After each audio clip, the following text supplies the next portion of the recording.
Look at some of the stories that we have for you in the world of business. Now, ABSA Bank Kenya PLC has today reported a strong performance for the full year 2023 as net earnings increased by 12% to 16.4 billion shillings compared to the previous year.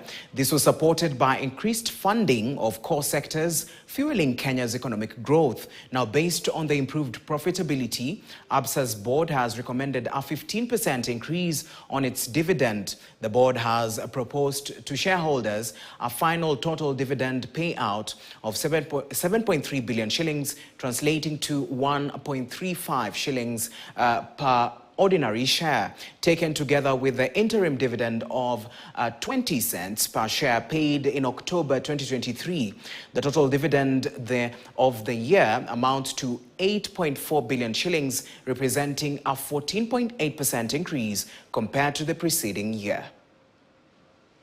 Our customer assets growing by 18% to 336 billion Kenya shillings.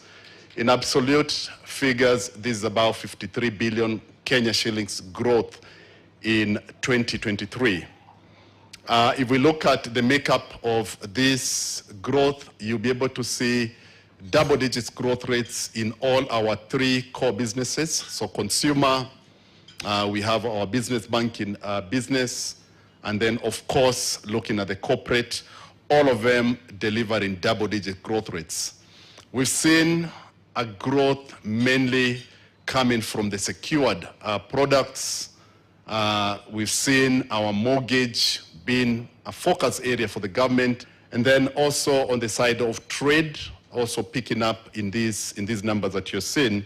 And then lastly, on the side of consumer and SME. Is really the recommendation from the board of directors on the dividend number, which has been recommended at a total of Kenya shillings 1.55, adding up to 8.4 billion Kenya shillings, a 15% increase year on year on the dividend payout. Right now, Ousted Kenya Tea Development Agency, KT